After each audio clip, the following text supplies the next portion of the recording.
ኣብ ሓንቲ ዝሕልቲ በረድ ዝወድቀላ ዝነበረት ለይቲ ሓደ ህፃን ብኽባር ጨርቂ ተኸዲኑ ኣብ ጽርግያ ተደርቢዩ ይጸንሕ። ሓደ ጄምስ ዝበሃል ምሽኪን ሸቃላ ይረኽቦሞ ን10 ዓመት ነቶም ሃፋትም ስድርኡ እናተጸበየ ድሕሪ ምጽናሕ ንሓደ ሓላፊ መንገዲ ብ30 ሳንቲም ይሸጦ። ኣይፈለጠን እምበር እዚ ህፃን እዚ ወዲ ክቡራትን ሃፋትምን ስድራ እዩ። ወለዱ ዝረክብ ዶ ይመስለኩም? መንከኢናው ዘምጽይዎ እዙን ካልእን ንምፍላጥ ክሳብ መጨረሻ ምሳይ ጽንሑ ሰናይ ጻንሒት።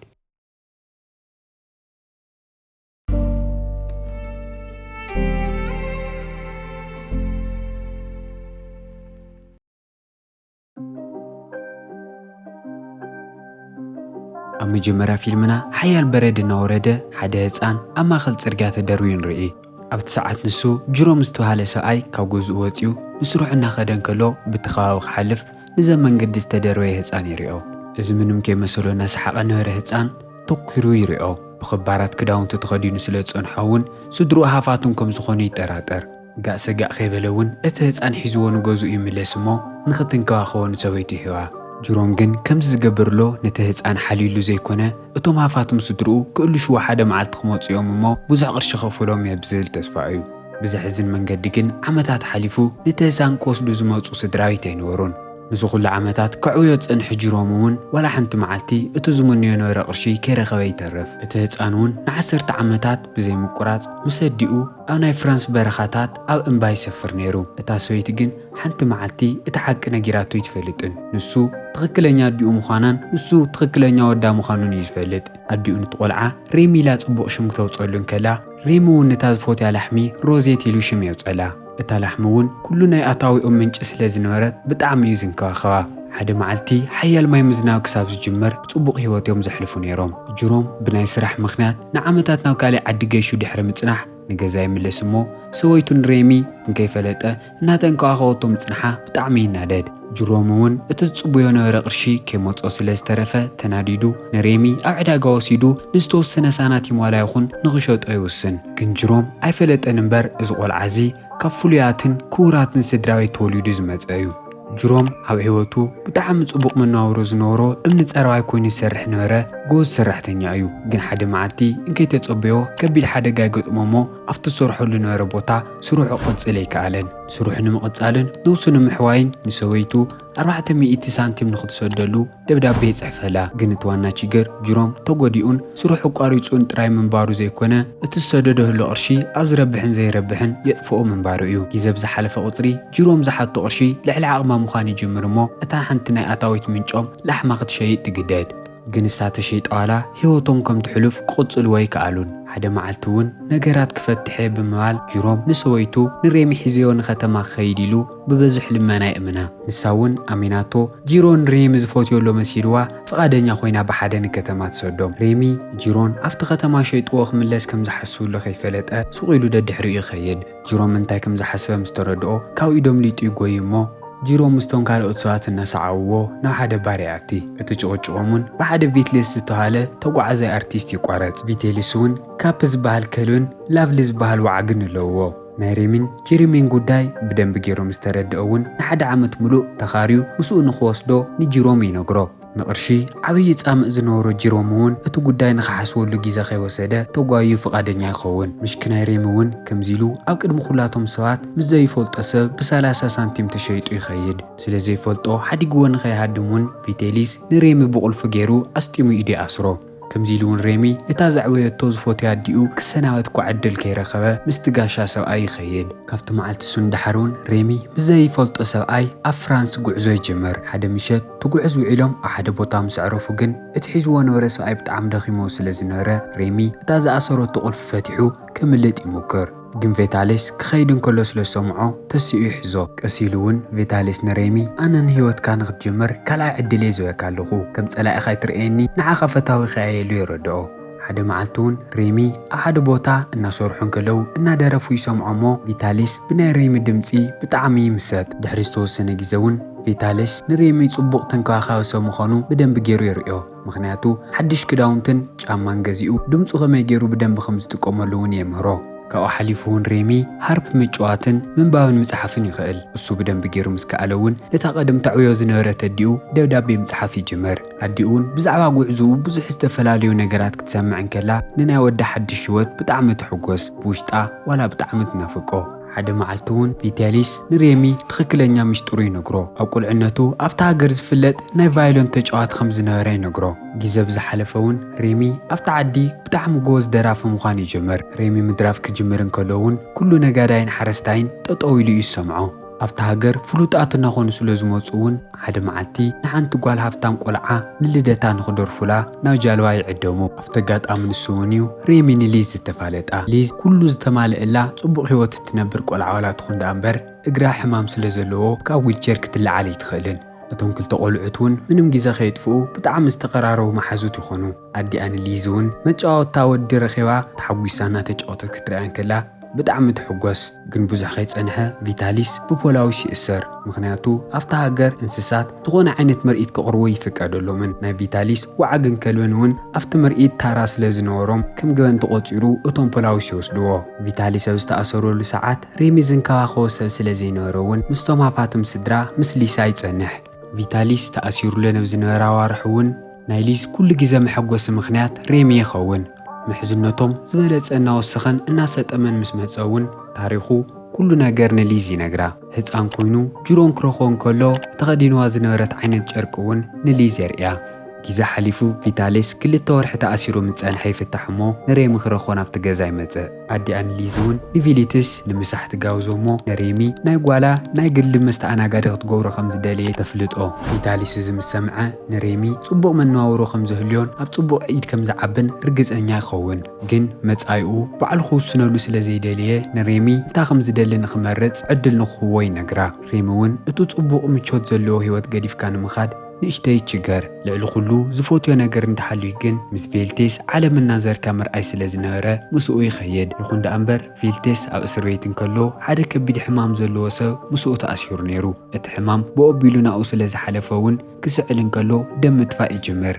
ኩነታቱ እውን ካብ መዓልቲ ናብ መዓልቲ እናኸፍአ ይኸይድ ስለ ዝነበረ ከምቲ ካልእ ግዜ ፈጢኖም ይጓዓዙ ነይሮም። እቲ ክዓርፍሉ ሓሲቦም ነበሩ ቦታ ከይበጽሑ እውን ምድሪ ይጽልምቶም እሞ ኣብ ጫካ ይተርፉ። ኣብታ ሰዓት ንሳ እቲ ወዓግ ሓደጋ ዘሎ ኮይኑ ዝተሰሚዕዎ ካብቲ ሰብኣይ ነጢሩ ይወርድ እሞ ናብ ጎየ ናብ ኦም ይስቀል። እቶም ክልተ ኣዕርኽቲ እውን ገለ ችግር ከም ዘሎ ተረዲእዎም ንድሕሪት እንትጥምቱ ብዙሓት ተኻሉ ከም ዝኸበቦም ይፈልጡ። እቶም ተኻሉ ዘፍርሕ ነዋሕቲ ኣስናኖም እናርአዩ ይኸብዎም እሞ እቶም ክልተ ሰባት ምህዳም ይጅመሩ። ዕድለኛታት ኮይኖም እናጎዩ ኣብ ቅድሚኦም ንእሽተይ ገዛ ይረኽቡ እሞ ክኸፍትዋ ይበኣሱ። ክሳብ ዝኣትዩ ግዜ ንኽገዝአሎም እውን እቲ ደፋር ከልቢ ካፒ እቶም ተኻሉ ክገጥሞም እናጎየ ይኸይድ። እታ ገዛ ኣብ ሰዓታት ስለ ዝኸፈትዋ እውን ካፒ ቁሩብተይ ተጎዲኡ ጥራይ እቶም ተኻሉ ከይቀተልዎ ናብታ ገዛ ይምለስ። እታ ምሸት ንሳ እውን እቶም ተኻሉ ንክኸድሎም ኣብታ ንእሽተይ ገዛ ይሓድሩ እሞ ንጎሆ ወፂኦም ነቲ ወዓግ ይእልሽዎ። ግን እቲ ወዓግ ከምኣቶም ዕድለኛ ኣይነበረን። እቲ ከቢድ ዝናብ ዘንበሉ ነበረ ዝውዕል ለይቲ ኣብ ደገ ስለ ዝሕለፎ ከቢድ ሕማም ሓሚሙ ኣብ ሞማት ገጹ እዩ። ቪታሊስ ንሬሚ ሒዝዎ ኣብ ሓደ ሆቴል ይዓርፉ እሞ እተን ዝነበርኦም ዝተረፈ ቅርሺ እቲ ወዓግ ክሕክም ዝኽእል ዶክተር ምእላሽ ይውድእዎን። እቲ ዜና ግን ጽቡቕ ኣይነበረን። ምክንያቱ እቲ ዶክተር እቲ ወዓግ ክሳብ ዝመውት ነዊሕ ግዜ ከም ዘይብሉ እዩ ነጊርዎም። እቲ ዶክተር ቪታሊስ እናሰዓለ ምስ ረአዮ እውን እስኻ እውን ቀልጢፍካ መድሓኒት ተዘይምፂኻ ኣብ ቀረባ ግዜ ክትመውት ኢኻ ኢሉ ይጠንቅቆ። ይኹን ደኣ እምበር ሬሚ እሱ ከም ዝሓመመ ተፈሊጡ ክጭነቕ ምዃኑ ስለ ዝተረድኦ ከም ዝሓመመ ይነግሮን። ኣብ ልዕሊኡ ድሕሪ ደኣ ቪታሊስ ሓሚሙ ነቲ ዝሓመመ ወዓጉን ከልውን ወሲኽካ ንሬሚ መን ክንከባኸቦ። ንዚ ኩሉ ችግር መፍትሒ ዝኸውን ቅርሺ ንምርካብ እውን ኣብቲ ሆቴል ንመጀመርያ ግዜ ድሕሪ ክንደይ ዓመታት ናይ ቫዮለንት ምርኢት ከቕርብ ይውስን። እቲ ምሸት ንሱ እታ ንዓመታት ተደርብያ ነበረት ቫዮለንት የውፅእ እሞ ነቶም ኣብቲ ሆቴል ነበሩ ተኸታተልቲ ሰሚዖሞ ዘይፈልጡ ጥዑም ሙዚቃ ይስምዖም። ሬሚ ወሲኽካ ኩላቶም ሰባት ብሙዚቃኡ ብጣዕሚ ይድነቑ። ካብቲ ዓው ዝበለ ንነዊሕ ግዜ ዝጸንሐ ምጥቓዕ ሓሊፍካ እውን ነቲ መሐከምን ንሆቴሎም መጽንሕን ዝኸውን ብዙሕ ቅርሺ ይሽልሞ። ሳናቲሞም እናኣርዩ ከለዉ ሓንቲ ጽቡቕ ኣከዳድና ዘለዋ ሰበይቲ ቀሪባ ነቲ ሰብኣይ ቆልዓ ከለኹ ሰማዕኽዎ ሙዚቃ ዘኪርካኒ ኢላ ትነግሮ። ቪታሊስ እውን ትኽክለኛ መንነቱ ዝተኸሸፈ ኮይኑ እናተሰምዖ ተመሳሳሊ ሙዚቀኛ ከም ዝኾነ ይነግራ። እታ ሰበይቲ ተጠራጢራ ዋላ ትንበር እቲ ብቆልዓ እትሰምዖ ነበረት ሙዚቀኛ ቪታሊስ ምዃኑ ርግፀኛ ስለ ዝነበረት ወርቂ ሳንቲም ገዲፋሃሎም ትኸይድ። ሬሚ እውን እታ ወርቂ ሳንቲም ብምርአዩ ብጣዕሚ ይሕጎስ። نتو كحكم زتصبى نبره وعاق كرئيو إناو قوينا مدقاسو يخيد مو بزحزن منقدي حمامو خويدوو مويتو يصنح بحزم تماليئمون فيتاليسن ريمن نتوعاق أو دقيق أوروو نافت هوتيل كملوسن كلوون ناو ريمي استلأخت فليت دودابي يركو دودابي صحفت ليزيا أديو اتقال عاقلو تخدينو زنبره فوطا وسيدا خمز مرمرتون كاوي كم زمص خمز فلطتن زنجر دودابي ايو اتچرقسو اب لندن ناي زركو فليات سدراويت طرح زمرتيو أدي أون ناي ريمي سدراويت نمركاب أو لندن ناو زركو بزحات أرختا بدبدابي خمز صحفتون قصل بلا تفلطو دحرستو سونو سومناتون جيمس تهالسب ناي ريمي ولد خمز فلط نجر دودابي يسدد بطعم تحكيسو ريمي اتا دودابي نمنبا منم دقيقة يطفئن نسون فيتاليسن كابنون بتو جيمس زتهالسب كرخو يخدو جيمس نتا ريمي هصان كلو تخدينو نوره چرقي بدنب غيري ريامو نعمتات زقلشو نوره هصان بتخكل ريمي مخانو رغصኛ يخون قصل بيلون جيمس ريمي قد محمدات زطفئه ناي دورسن زبالو عبيتي حفاتم سدراويت ولاد مخانو ينغروم دحريو ريمي سدرو اخراك ناو حدا غزاي خيدمو ولدو مسرعيو استيمو يحقفو دحر درار ناولعون ريمي هنا اختفد بزداليت سبيتي بهصانو تسرقو كابامكم زتوسده ينغروو ابو ريمي زخنه اتو دورسيل مسحنت سبيتي ركبنا فصمت صنح اتا سويتي كمستمر عين ودخم زلون مسفلطت جن حنا ان مفداي نريمي وسيدا او كالي عد خمز درويتو نخلوتيوم نغيروم كمنوم يمكرو فيتاليس كن ات تاريخ كامن يدلين مخنياتو جيمس نريمي حدا سبا حد غونا خده كم زرئي نغيرو اتو دورسول انتاي لو خمز ملس طفيو ندقايق صط يلو يصنحمو جيمس اتسوسو لو خوني خليلو نفيتاليس يملسلو فيتاليسون ممارس سلازينورو نريمي مستم حدش تسدرو حديقو نخيد حقفو يسناوتو جيمس نفيتاليس نريم سلازتنكاخو كايو بطعمي زمسكنيلو بزح قرش زحزت بوستا هيو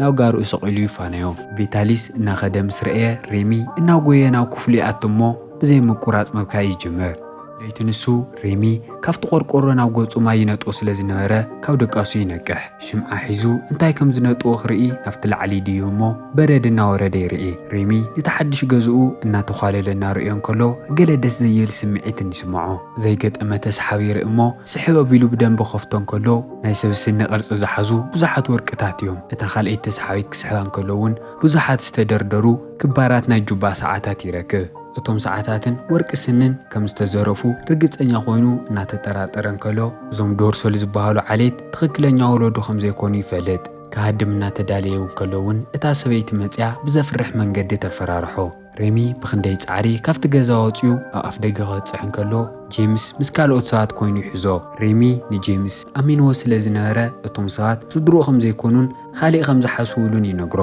جيمس جن زفلت نورئيز مسل نريمي حيزو نفتوش تجزا مليشي اتومو كلتيوم قتيلوم نخم صوو اب دغ دويدي يصبا اتا سويتي نحد زوعኛ امصيا نريمي قتلوت نغرومو نريمي وقع يدو حكم سبله بدحريت فينسن مسكلو مصيو نخلتيوم يقام فيتاليس ونت ساي بغصنا طربيزا دنينو اتحق نخنغرو يفرارحو تحقي بزراو كجمرن كلون جيمس نريمي تخكلኛ كويو نايريمي ولا دبو خبز موت اندحر اتقرش زور السب نسو نيرو ريمي بهوت كم زلو مسفلت اجن ولا ديوم سيلو نفت عد حيزوم تيو بعلو نقوت لو نيرو حساو كن جيمس نريم نقتل حزي كونن مجمرا جزا عزيزو مخنياتو قد ما 10 عامت ريمي هصانن كلو نقوت لو نزي سباي زسديدو نيرو እዚ ሰብኣይ ግን ምንም ዘይፈልጥ ህፃን ጨኪኑ ቀትል ስለዘይ ከኣለ ናፍቲ ጄምስ ዝረኸበሉ ጎደና ደርዊዎ ይኸይዱ ቪታሊስ እውን ናይ ዲኡ ኣድራሻ ንኽነግሮ ብኽሳዱ ሒዙ የፈራርሖሞ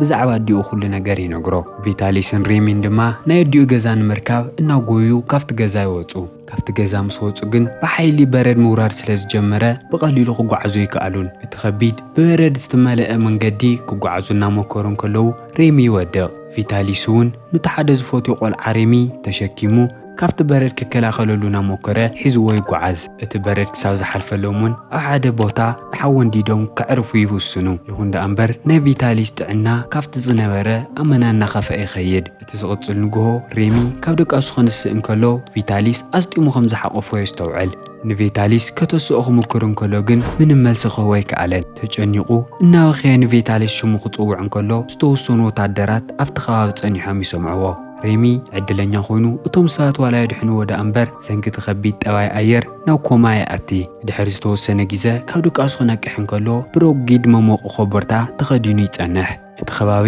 እናርአየን ከሎ ሓንቲ ጽብቕቲ ሰበይቲ ኣብ ቅድሚኡ ኮፍ ኢላ ይርኢ ብዛዕባ ጥዕንኡ ንሬሚ ምስ ነገረት ምስኡ ዝነበረ ቪታሊስ ቆሙዕ ዕድለኛ ከም ዘይነበረን ከም ዝሞተን ትነግሮ ብጣዕሚ ሓዚኑ ሬሚ እቲ ዝነበሮ ናይ መጨረሻ ስድራ ብምማቱ ብጣዕሚ ይሓዝን ንሬሚ እዚ ኩሉ ትነግሮላ ሰበይቲ ሚሊገን ትበሃል ሚሊገን እውን ናይ ሬሚ እታ ዝወለደቶ ትኽክለኛ ድዩ እያ ይኹን ዳ እምበር ሚሊገን ሬሚ ትኽክለኛ ዝጠፍአ ወዳ ምዃኑ ይትፈልጥን ጄምስ እውን ናፍቲ ቦታ ክመጽእ እንከሎ ብዛዕባ ሬሚ መንነት ከይነገረ ሒዝዎ ንኽኸይድ ይልምና ሚሊገን እውን እቲ ህፃን ክትወስዶ ኮይንካ መጀመርያ ጥዑይ ኮይኑ ብእግሩ ደው ምባል ክኽእልዎ ኢላ ንጄምስ ትነግሮ ሓደ መዓልቲ ሓንቲ ካብተን ናይቲ ገዛ ሰራሕተኛታት ናይ ሬሚ ክዳንን ሓፀበትን ከላ ሓንቲ ጽሑፍ ዘለዋ ደብዳቤ ትረክብ ሚሊገን እውን እቲ ደብዳቤ ክትርኢ እንከላ ናይ ጠፍአ ወዳ ትኽክለኛ ታሪኽን መንነትን ትፈልጥ ድሕሪ ዝተወሰኑ ሰዓታት ሬሚ ካብ ድቃሱ ይነቅሕ እሞ ሚሊገን ብዛዕባ ሕልፉ ንኽትዛረቦ ናብ ሓደ ክፍሊ ትጽውዖ ኣብታ ደብዳቤ ዝነበረ ናይ ግጥሚ ደርፊ ኣዲኣ ንሚሊገን ቆልዓን ከላ ትደርፈላ ነበረ እዩ ንሳ እውን ናይ ኣዲኣ ኮይኑዋ ንሬሚ ህፃን እንከሎ ትደርፈሉ እያ ነይራ እታ ደርፊ እውን ካብ ኣፍ ኣዲኡ ስለ ዝነበረት ሬሚ ዋላ ህፃን እምበር ክርስዕ ኣይከኣለን ኩሉ ግዜ ዝደርፋ ነበረ ደርፊ እውን ኣዲኡ እትደርፈሉ ነበረት ደርፊ እያ ድሕሪ 11 ከበድቲ ናይ ፍልሊ ዓመታት እውን ኣደን ውላድን ደጊሞም ይጣመሩ ብዙሓት ዓመታት ሓሊፎም ሬሚ ሓደ ኣረጊት ዓብዪ ሰብኣይ ኮይኑ ንሪኦ ብናይ ሙዚቃ ክእለቱ ዓለም ዝዛረበ ሰብ ዋላ ይኹን ዳ እምበር ብናይ ሙዚቃ ክእለቱ ክንድኡ ይምካሕን ኣብ ክንድኡ ነቶም ወለዲ ዘይብሎም ህፃውንቲ ወላዱ ኮይኑ ከዕብየሉ ዝኽእል محبحبي خفت ريمي زولدت وديو نمركاب بزح عمتات ولا يسودد أمبر بزحات سدراويتاتن فتوتن كم زنورو نوعلتي نجر فيلمناون كم زيلي ودا فتيهم واتكون تسفاي قبر نتشانل نحدش تخونكم سبسكرايب إذا فيديو دما لايك لكم حساوري توخم كومنت مقداف كي ترسعو دقيم ناقصان رغب سنايت سانحيد